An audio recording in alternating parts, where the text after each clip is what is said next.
9 players out of contract after Saturday. Have you already almost made your mind up on whether any will be getting contracts for next season? Yeah, pretty much so. I mean, I had to have a good look at it before I agreed to come here. It's going to be a little bit awkward with some, because you've got some in contract, of course, that you feel haven't really got a big future with the club. Some have. And we've got to make room to have a little bit of a, not a total clean sweep, because you're not going to be able to do that, but certainly you're going to need to bring in that that player that is conducive to what you're looking for, you know. And I want, you know, the fans have had a little bit of a rough time this year, in all, and I'd like to, you know, get them a team that they can see are committed and play with that desire, and also play with the football mentality. You know, I want to be a football team in the conference and not a conference team in the conference. That's probably a little bit disrespectful to some of the teams, because they do play football, but that's how I got out of it previously, and that's how I'd like to do it. And I think fans enjoy teams playing football with that desire, and that's what I want to try and give them. So some of the, I think the 14 that are currently in contract, you may be looking to sort of move on. Yeah. Anyway. Yeah. And I suppose you echo what the chairman said about it being the first game of next season. Yeah. On Saturday. Exactly, that's exactly what it was. I mean, you know, in my mind, we tried very hard to try and keep the team in the second division. It was always going to be a difficult job with the group that had been put together. Some of them are still and were second division standard, some maybe a level higher, but some weren't. And you know, you've got to be careful that you don't get that sort of journeyman, really, that goes around the clubs picking up yearly contracts, and then generally move on somewhere else. There's something not quite right about that. So, you know, we need committed players, and I think I know how to find them. Do you think attracting them to Cheltenham won't be a problem, given that they've just gone out of the league? You back yourself to bring in the right? Well, the right it might be for some, yeah. But there's going to be thousands of players out of work this year, and they're all going to need work.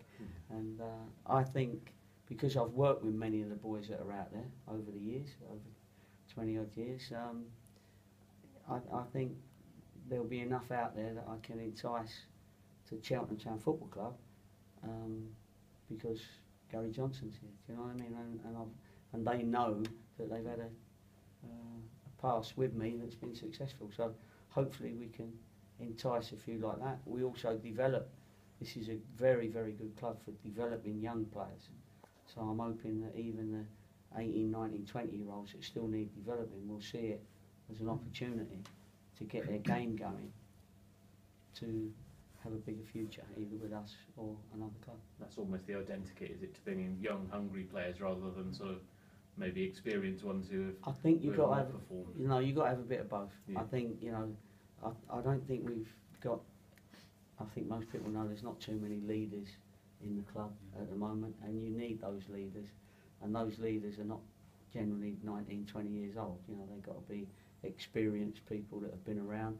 And I always say, if you're going to war, you want to go to war with somebody who's already been there, and that's the experience that you need in a football club. And so you're going to need 3 or 4 of them, and then you have the young whippersnapper legs and energy around them. But that doesn't mean to say if they're old they haven't got that desire and ambition still.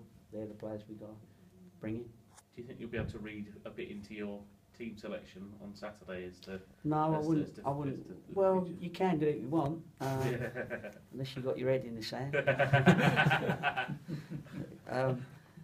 It's that's a good reaction to be saying that. It's something that people can read into it as and when.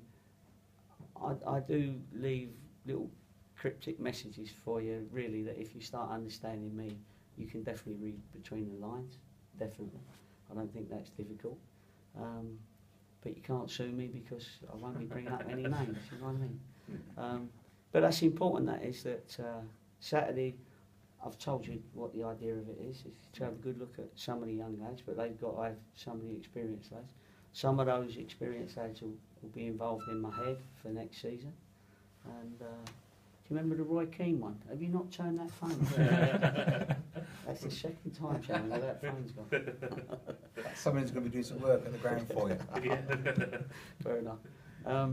So some of them will be involved in it, but I'll see. You know, the last game, Yeah. some people will be there trying to show me that they want to still be a part of it. Because, listen, it's still it's a football league club playing outside the football league now. That's what really how people have got to look at it.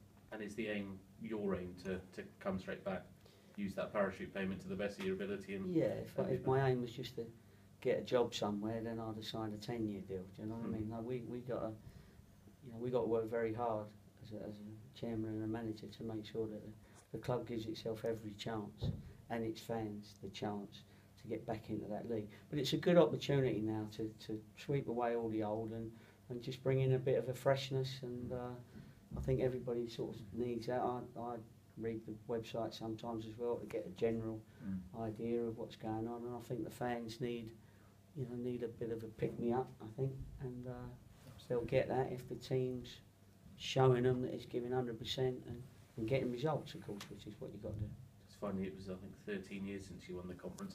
Really? How sort of up to date are you on that league? Is it something that a lower league manager knows all about because of the potential resource that's in there anyway? Yeah, because that's where you have to recruit from sometimes, and I know the recruitment's key at any club, and I've kept in touch with the conference. I mean, I've worked for BT a few times doing a couple of conference games. Last one I did was only a month or so ago, Nuneaton and Kidderminster. That was live on Sky, and I was one of the co-commentators sort of thing. So, no, I keep a good watch in it, and I watch all. BT has now got a good coverage of the conference, Vanarama League, and I watch all those games. So, good question, and yeah, the answer is yes. I've kept right up to date with the conference. Brilliant. Thank you.